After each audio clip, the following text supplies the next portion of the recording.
because I have an able assistant in the back who's going to be doing everything for me. First slide, please. Hey, there it is. My name is Jerry Lindberg. It's up on the screen. I'm a world-famous author. All I have to do is convince the rest of the world. If we could prove the existence of God, if we had like a DVD that showed the creation, the parting of the Red Sea, the resurrection of Christ, and it was on DVD, my thesis is that half of humanity wouldn't even watch it.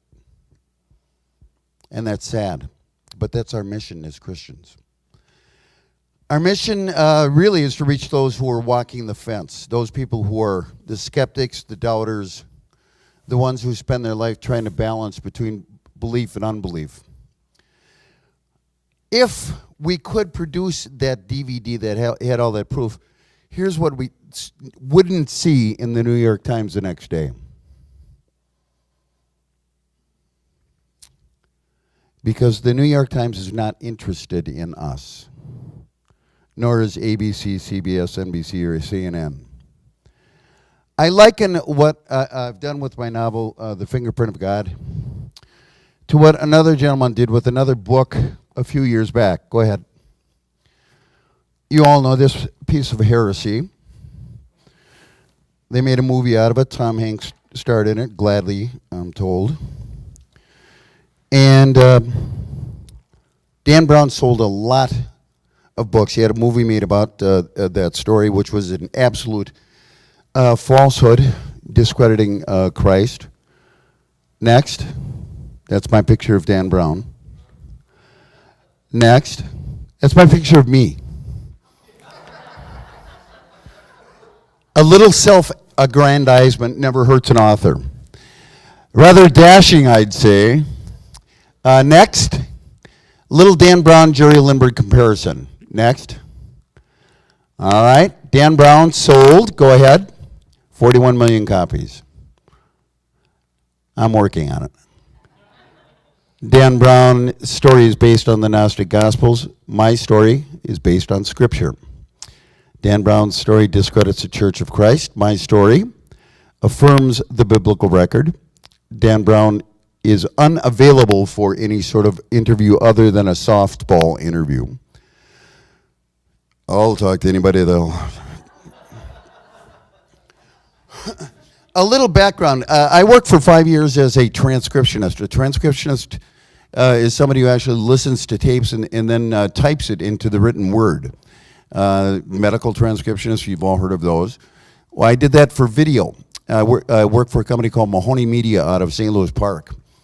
And I transcribed theologians, historians, geologists, geographers, archaeologists, underwater experts, all kinds of experts in virtually every field of biblical endeavor that were studying new research concerning the biblical Exodus. Does that make me an expert? No, it makes me a writer. I was a writer before then. I took all that information that I gleaned from 5 years of listening to experts in the field and wrote a novel. And it is a novel. It is fiction. It's taking everything you're going to see in this presentation and putting it in context of a story. I happen to believe I'm a pretty darn good writer, but I have a bias, you know, and I like telling this story, but the story is really based, what's different about my novel is the story is based on a body of real-life research that has been conducted the last 30 or 40 years in the Middle East concerning the biblical Exodus. Next slide, please. Right, there we go. To understand the biblical Exodus, we need to understand the roots of the story. Yam Suf. Why is that important? Yam Suf, if you look in the footnotes of your Bible, in the book of Exodus, whenever the Red Sea is mentioned, there'll be an asterisk or a footnote. You go down below, it'll say, in Hebrew, Yam Suf. This story was written so that that the reader would know that the body of water that the Hebrews crossed was Yam Suf. It was translated later from the Hebrew into Greek as the Red Sea. It was translated wrong. Yam in Hebrew still means sea. Suf is debatable. We don't know exactly what it means. What we know is that if we use that as conclusive, we know that they crossed a sea. Next slide, please. There's the Middle East. The Sinai Peninsula there, the Gulf of Suez there, the Gulf of Aqaba there. Israel is up here. This is Saudi Arabia. This is Egypt. Another thing you have to understand is that the Sinai Peninsula is, has, and always was in Egypt. So when the Bible says that the Hebrews went up out of Egypt, if you take that literally, then they had to leave this sphere here. They had to go someplace else. Next slide, please. This is the world as was known to the master geographer of the day, the Greek geographer Herodotus. This is the Mediterranean Ocean. This is the Red Sea. Here's the Nile River. There's Arabia. Not a very good map, but that was the most accurate picture of the world that people had at that time. Next slide. In 1711, they got a better map. Well, kind of better. It was still wrong. There's the Red Sea. There's Arabia. There's the Nile River. Next slide. From 1570, where's the Gulf of Aqaba in this map? It doesn't exist. There's the Nile River. There's the Red Sea. Next. This is the modern view of the Sinai region. We can see the Gulf of Suez, the Gulf of Aqaba, the Sinai Peninsula. Next slide, please. There's a validation of that from space. The picture doesn't lie. That's what the region looks like. Next slide. But that's what Herodotus saw. Because he didn't see anything, he guessed. Because that's the best that they could do in up until about the 20th century when modern mapping and cartographic science came along. Next slide. Let's take a look at the story of the Exodus out of Egypt. We're all pretty well familiar with it, but it reads kind of like a fairy tale.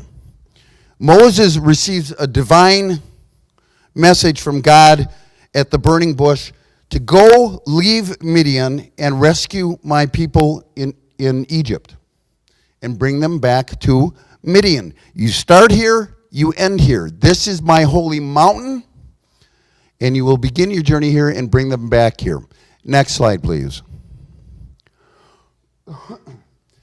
Modern Exodus theory suggests that the new theory that has evolved over the last 30 or 40 years is that the Hebrews left the land of Goshen, traveled the modern or the ancient trade route, which still exists across the Sinai Peninsula. It's now a highway today.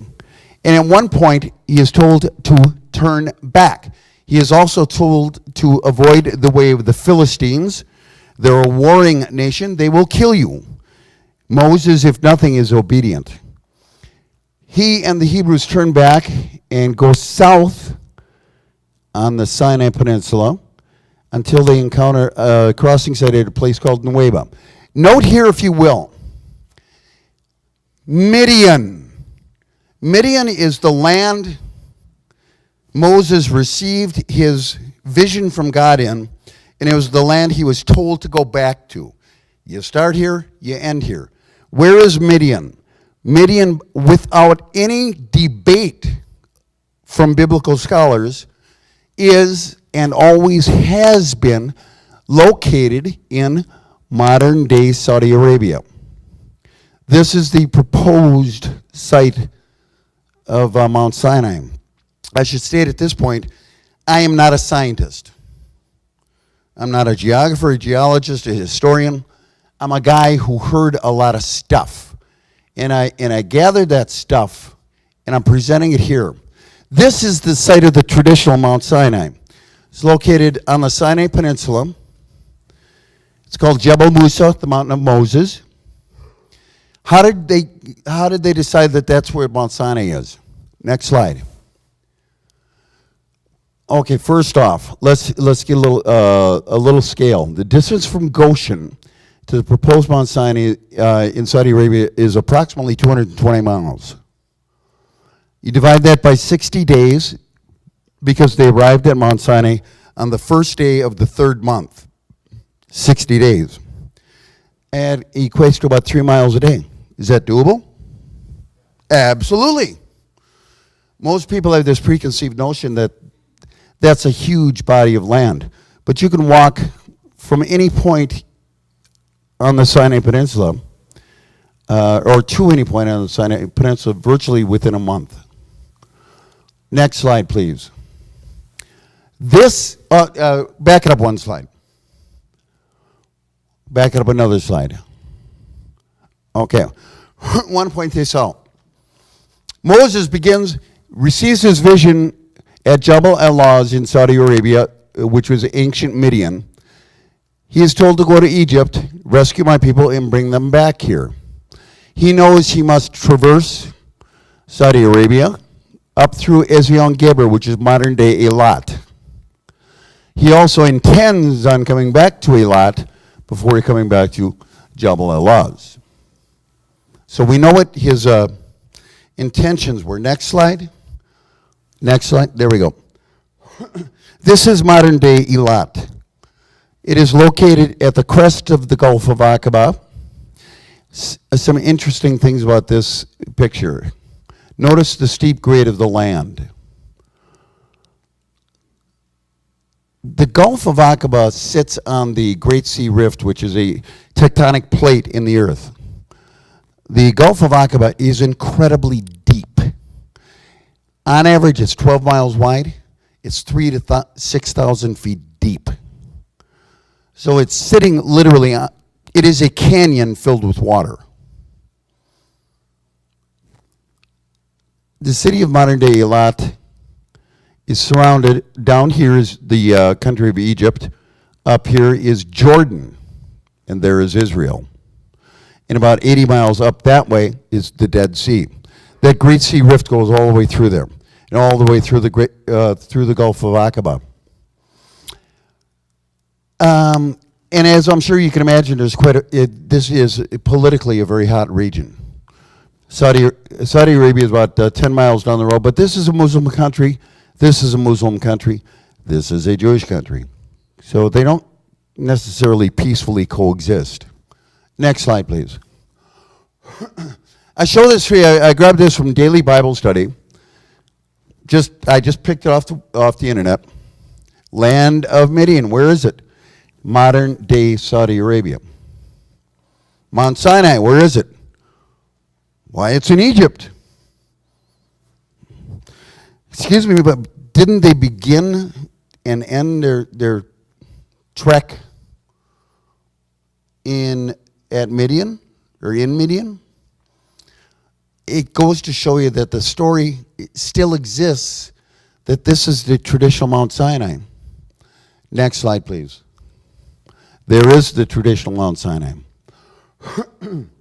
St. Catherine's Monastery on the Sinai Peninsula was established in the 4th century AD by Queen Helena, mother of Constantine, the first Christian Roman emperor. Essentially what he said was, Mom, you go to the Holy Land and chart the holy places. And when she went there, she said, where's Mount Sinai? And they said, over there. Why did they say over there? Possibly. They wanted a tourist site is what they wanted. But what we know for a fact is Queen Helena didn't use any real science or history to get there, because Queen Helena was on the scene 1,700 years after the Exodus.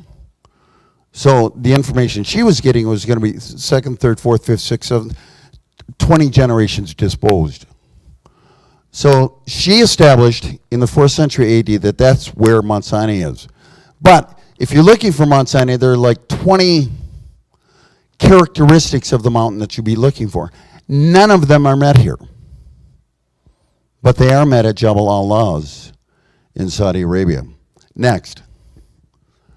Again, this is the proposed route that science and forensic information is now giving us. They went across the common trade route across the Sinai Peninsula. At one point, we're told to turn back. Moses turned them back, crossed at a site called Pi-Hahiroth. Pi-Hahiroth is a name that's in the book of Exodus. It means literally the mouth of the gorge. So we should be looking for a mountain. Gorge and mountain sort of go together. Jabal al-Lawz in modern-day Saudi Arabia is located in Midian and would fit that requirement. Next.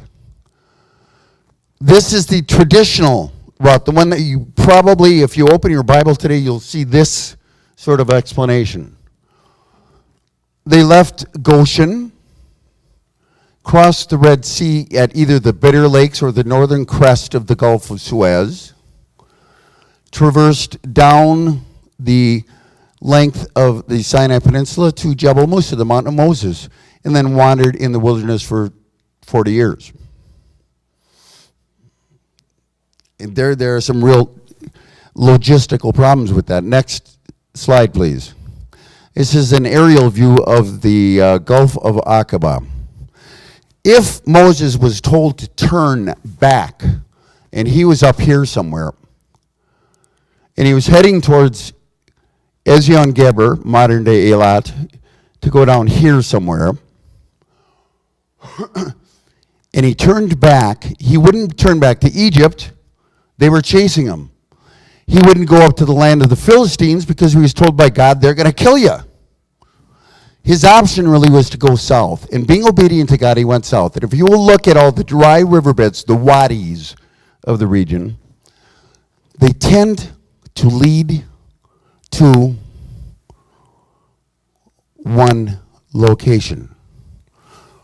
And this is what recent biblical reconstruction has concentrated on. If that is the crossing site, what are you going to find there? Evidence. It's a crime scene reconstruction. This is a beachhead called Nuweiba.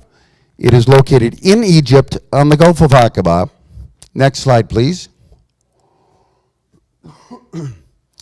It is accessed by the Wadi Watir, which means the central wadi, the dry riverbed. And it deposits itself on the coast of the Gulf of Aqaba and is located between the mountains and the sea. Next slide, please. There's another view of it, modern-day Nuweiba. There's a government complex, a resort complex, and there's a ferry landing, I think, on the north side. And there are some highways. And if you'll notice, there is but one way in and one way out.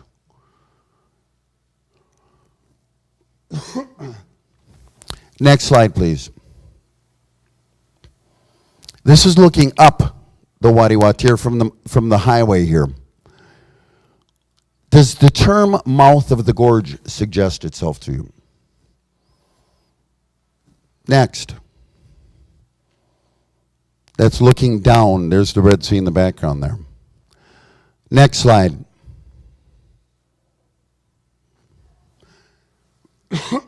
Regardless of your beliefs, whether you're a believer or not, an unbeliever, a skeptic, whatever the case may be, if this is the crossing site, this is going to require a miracle. You cannot displace that amount of water through any natural phenomenon. This is where science really gets in our way, because science is doing its best to try and explain, has done its best to try and explain the crossing of the Red Sea is a natural geological anomaly, something that just happened.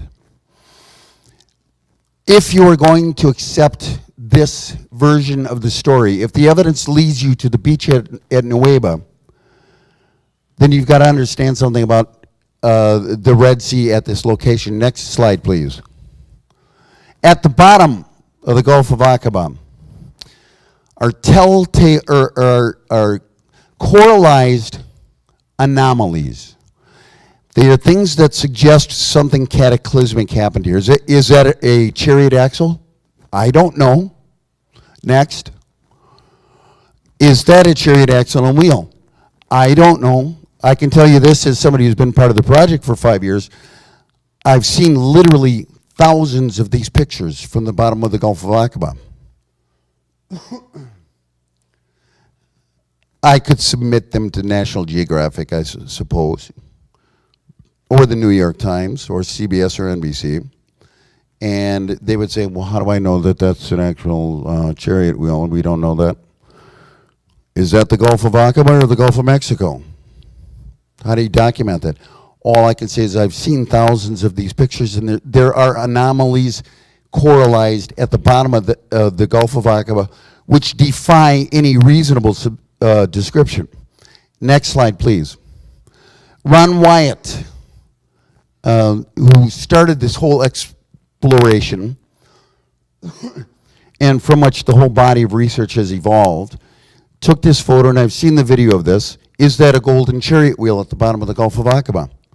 I could argue that it is, but I could be a liar.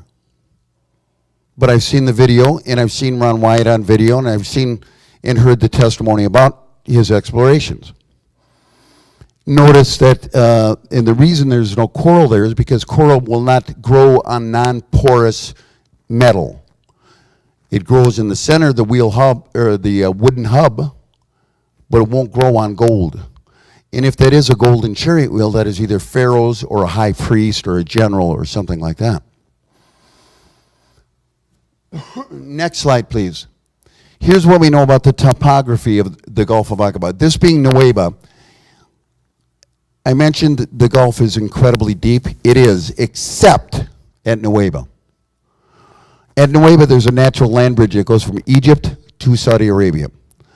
It is on average 6.5 degree grade.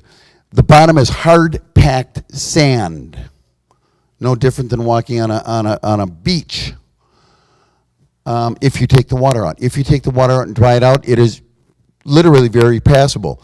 But even at 6.5 degree grade, which is less than what the Americans with Disabilities Act requires, by the way, 6.5 degree grade means that at the center of that gulf, the water is 2,800 feet deep.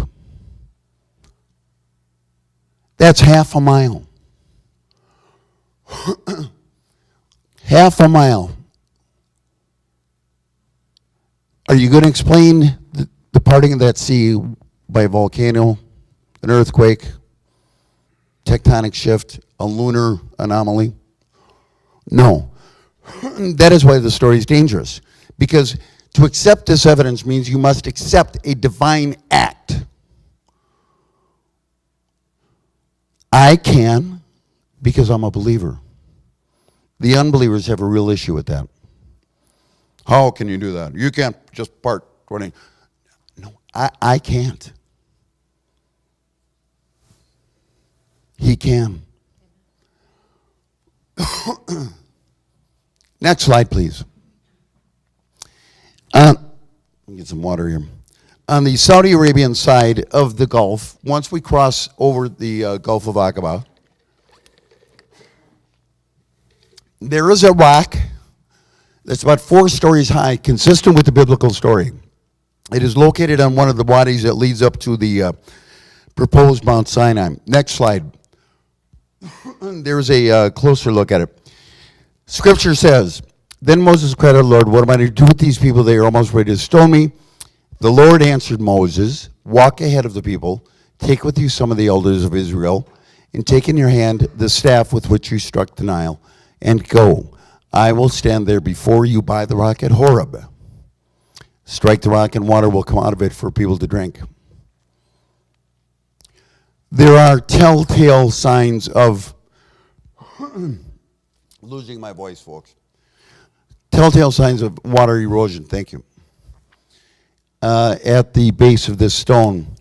Jim and Penny Caldwell, a lot of all the pictures you're going to see from this point forward are pirated. In Saudi Arabia, you can't vacation Only by royal decree are you allowed in the country. If you're a Christian, you probably won't get in. If you're a Jew, they might let you in just so they could shoot you. The bottom line is, Saudi Arabia is the capital of Islam. They don't want to give the Hebrew story any oxygen because the Hebrews don't exist according to them. Also at the base of this rock at Horeb, if that's what it is an altar cut in the earth, consistent with the biblical story. This is a region of the world where no one lives, nor no one has ever lived. They go through it, but they don't live there. They get 1/10 of an inch of rain every decade. It doesn't mean things can't grow because mountains contain water. But you won't see a lot of vegetation here. Next slide. This is the proposed Mount Sinai. Jabal el-Lawz, right there, located in Saudi Arabia, 20 miles inland from the Gulf of Aqaba. It requires that you go through a whole host of wadi routes that lead up here. But Moses would have known the route. He lived there for 40 years.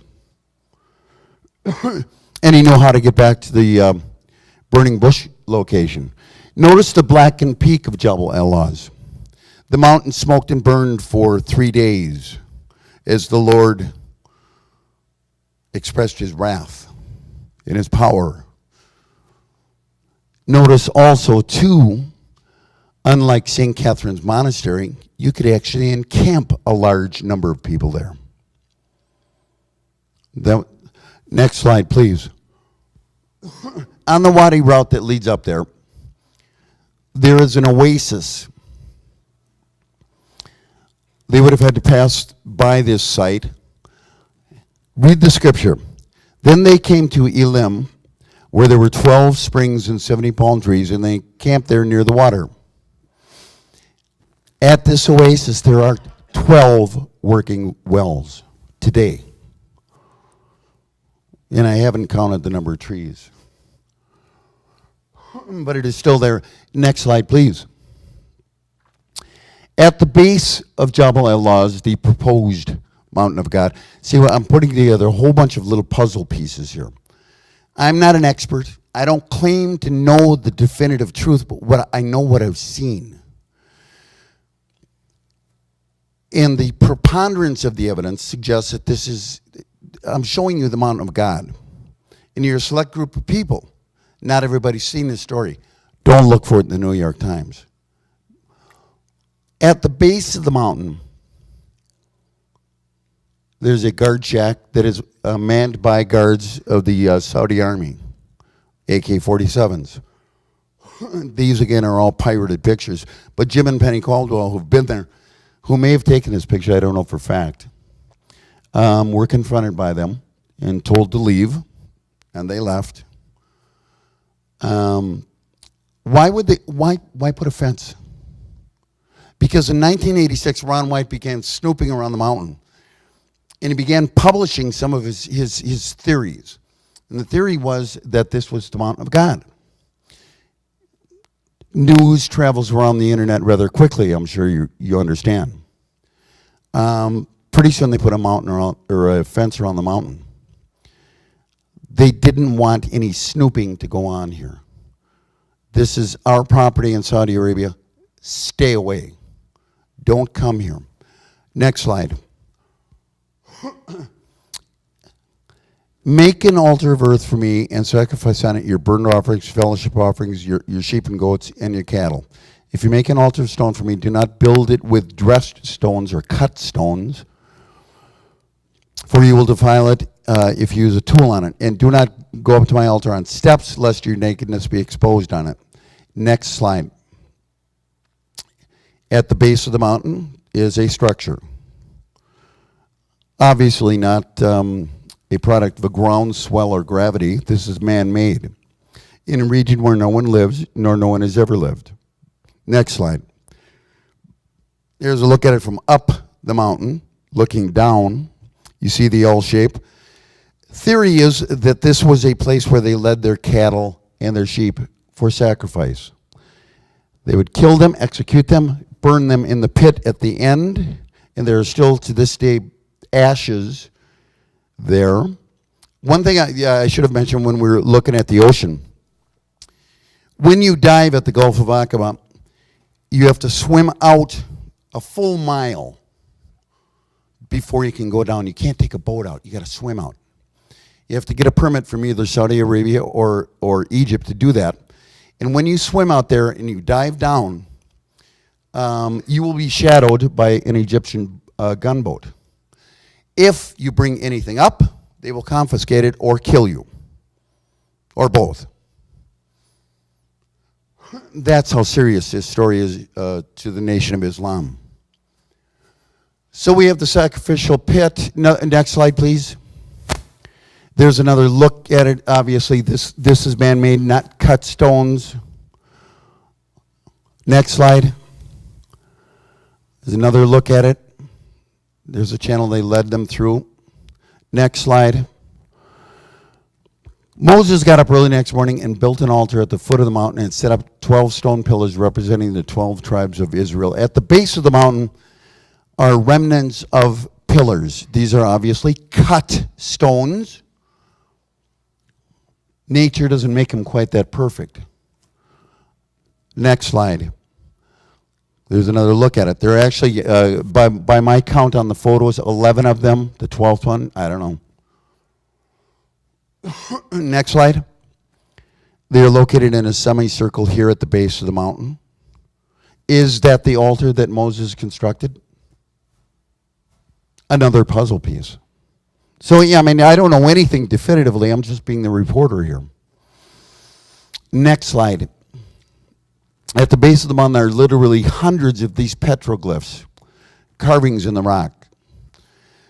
Do not come any closer, God said. Take off your sandals, for the place where you're standing is holy ground. There are literally around the mountain hundreds of these little etchings on stones at the base of the mountain. Why? They were traffic signs. You're at God's mountain, stupid. Take your shoes off. Next slide, please. There's another look at it. You can even see the little strap on the sandals. Again, in a place where no one has lived, nor no one has ever lived. So why are all these hundreds and thousands of carvings and petroglyphs, and why are they there? Next slide, please. Also at the base of the mountain are literally hundreds of these stone circles. Why circles? Next slide. You can see them here. Oops. Here, and here, here, here, here, here. What's going on? Am I going nuts? Is this an alien invasion? No. Think about it. The tents that they took with them were circular. When they put up the tents, they put the pole up in the middle. How did they secure the sides? With stones. And when they left, they didn't put the stones back where they got them. And it's been like that for 3,500 years. Again, not evidence, but a puzzle piece. Next slide. Another stone circle. Next slide, please.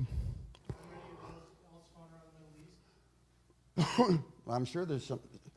Actually, along the Saudi Arabian Peninsula, there's Hebrew carvings that are all up and down the Saudi Peninsula that the Saudi government disavows any knowledge of. Next slide. Again, I'm not a scientist, I'm not an authority, I'm not an expert, I'm not a scholar, but I saw this stuff. How did they make their wells? Same way we make our wells today. You dig the middle till you find water, put a stone interior, fill it with gravel, put a stone exterior. Next slide.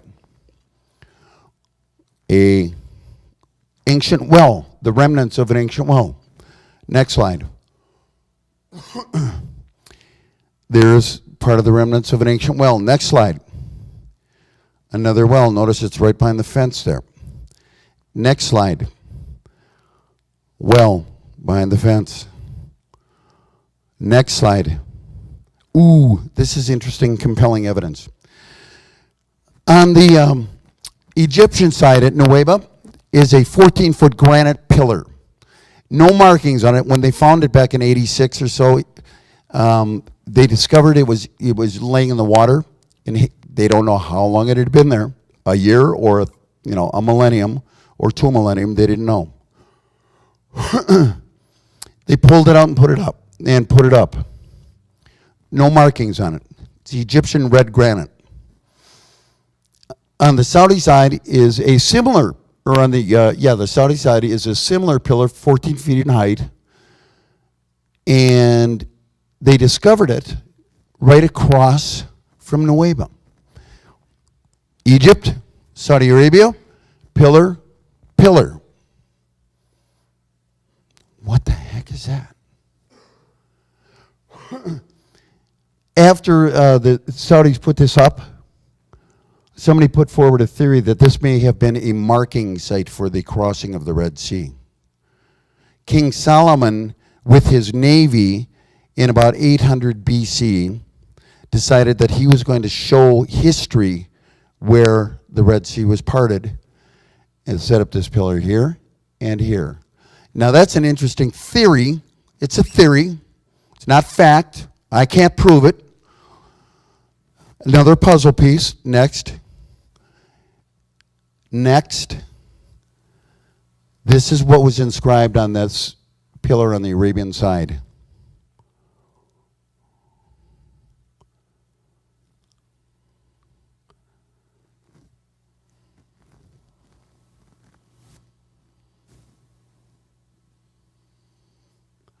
Shortly after that pillar was put up again, or discovered, or whatever the case may be, the Saudis lost that pillar.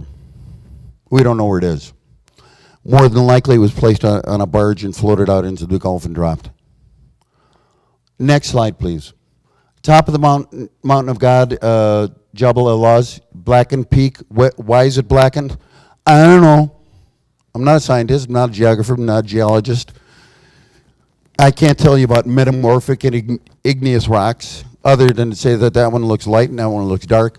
But like I said in the biblical story, the mountain belched forth smoke and fire for days and days, while Moses was up it and the grumbling Hebrews were down below. Next slide. On one lobe of the mountain are 2 stone slabs, which is part of the story of the Exodus. Next slide. Then he came there to a cave and lodged there, and behold, the word of the Lord came to him, and he said to him, "What are you doing here, Elijah?" Elijah was being chased by Jezebel.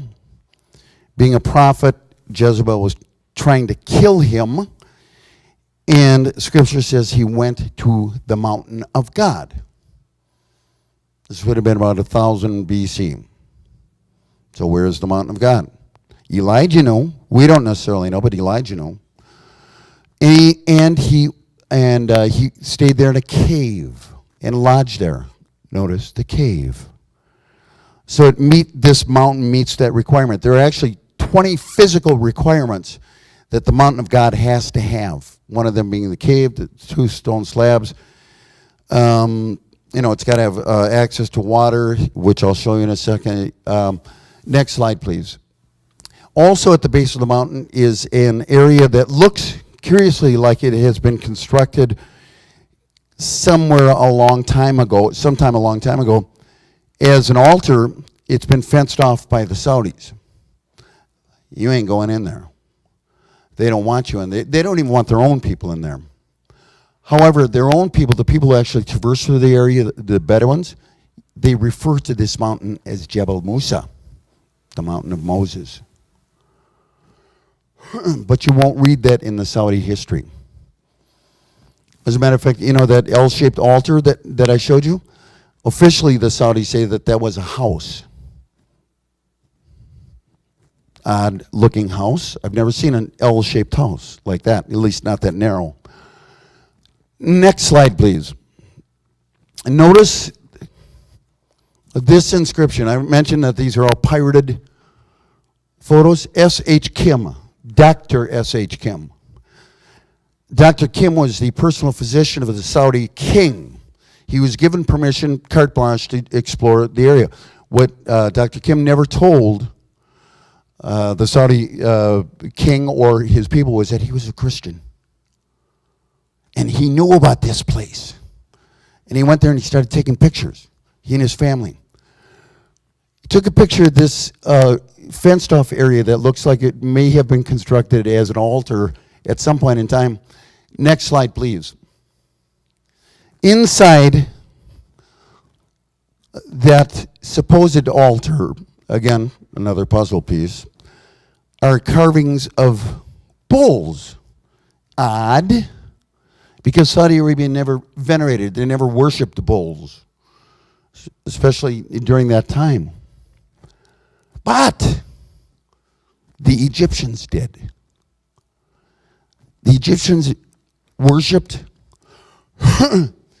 the Apis bull. The Apis bull cult, they called them. And their drawings were incredibly like this. So when Moses went up the mountain and didn't reappear again for 40 days, and they went, what shall we do? Where is he gone? Has God taken him? And they built the golden calf. If you've seen the movie, you know.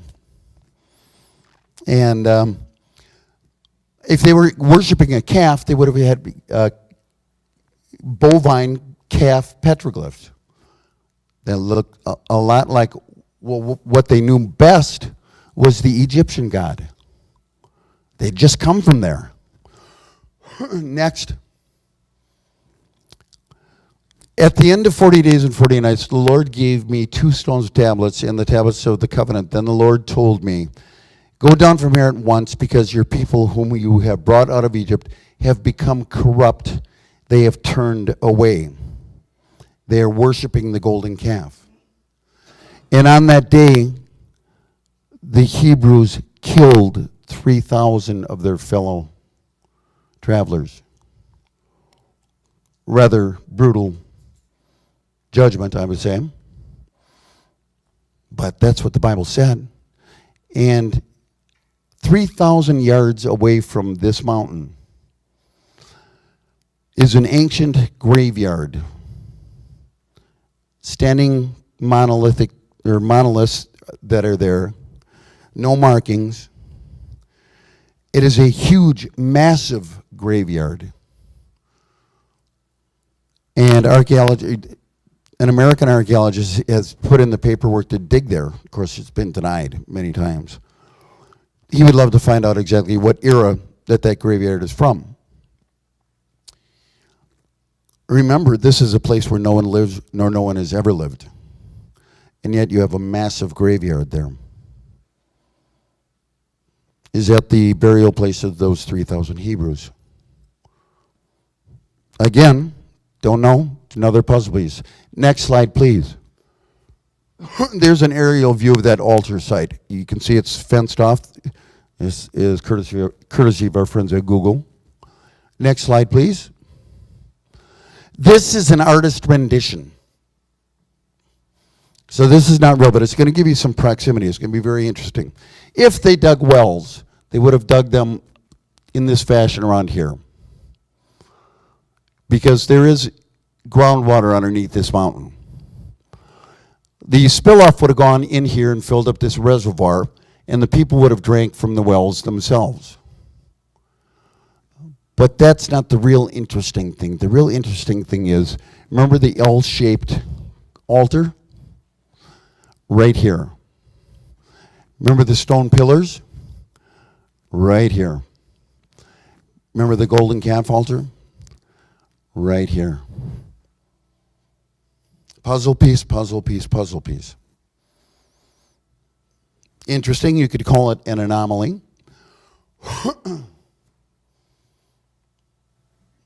Next slide, please. Aaron Sen is this gentleman's name, and he's a British diver, and he went to the bottom of the Gulf of Aqaba probably 500 times. He was never a believer, but he became a believer, because what he said he saw down there convinced him that this, something cataclysmic, something biblical happened here because of all the wreckage that was at the bottom of the ocean there. Aaron Sen, S-E-N-N. He managed to get into Saudi Arabia, and of course, he could take no pictures. Well, actually, you can take still photos if you're if you're followed by a guard. But you'll notice unlawful trespass violators stipulate. Well, their penalties are they'll shoot you. Next slide, please. You will hear very often from historians and from geographers and geologists about the Reed Sea.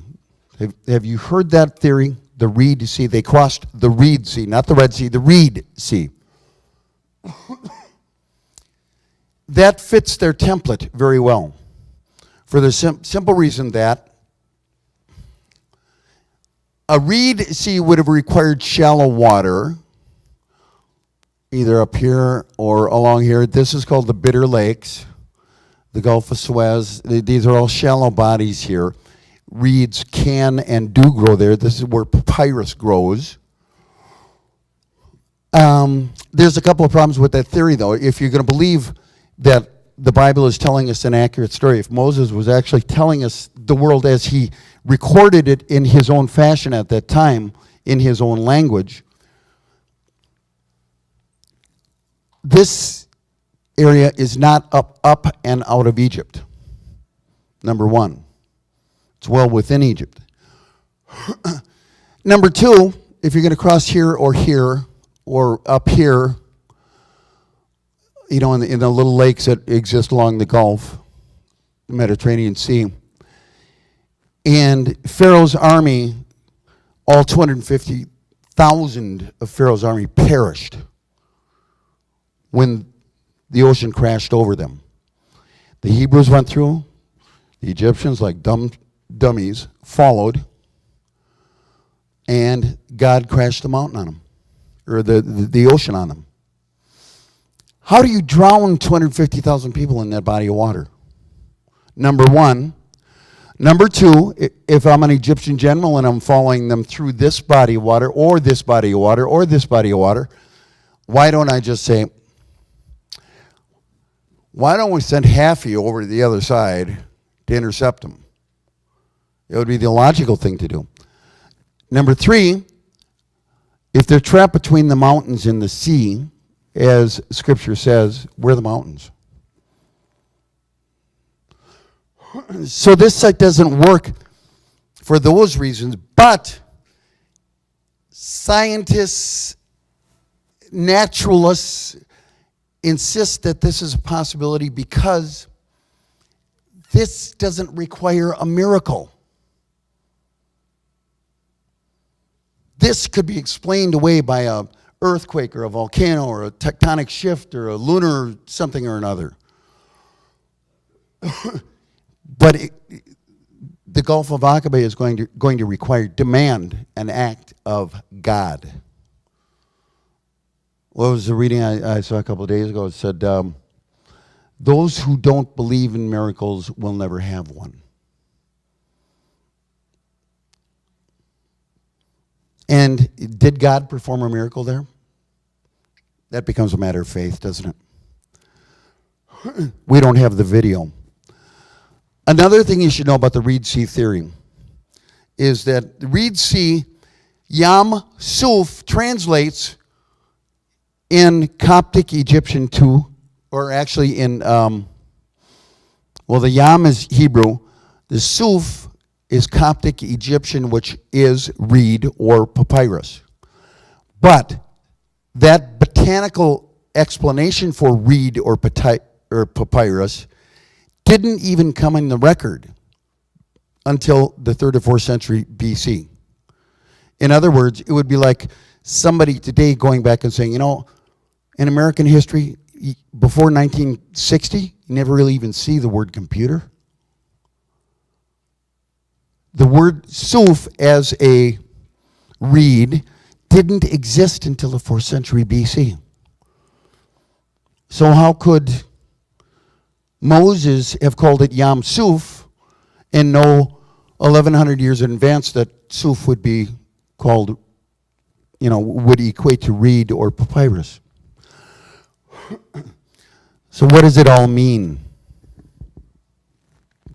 I think God is showing us, and this is my pet theory, and it's my theory.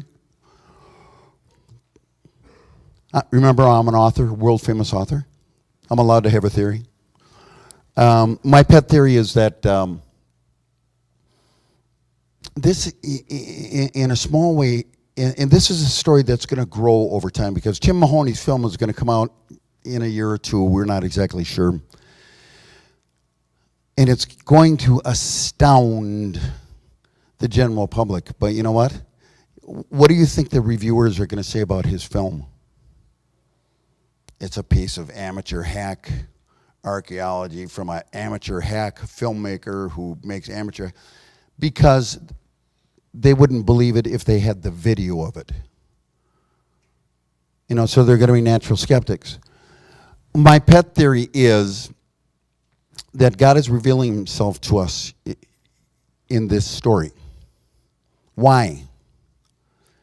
To affirm us that the Bible is a true and accurate representation of the events as they occurred. Nothing more. He's not saying, you take this story out and evangelize to the world. He's going to say that to you anyway. But he's not saying take this piece of evidence out. But what he is saying is, peace be with you, for I am the Lord, and I have spoken truly to you. And it's being revealed to us in our time. Is that amazing or what? Final question.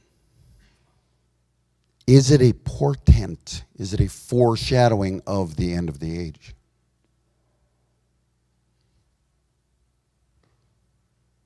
Read my book. You'll figure it out. I want to thank you for your time and your attention. I will open it up to any questions that you might have. I'm here. Abuse me. How about from our young man back there? What do you see when you look at this? Yeah? Okay. Okay. Well, if there are no further questions, I will conclude, and I'll just tell you, I got a box of these things here. They're $10 each. I'm not saying buy it. Please, if you're not comfortable with that, don't. This is a way for me to keep this little ministry that I've got together, so I can go from town to town to town and tell this story. I thank you.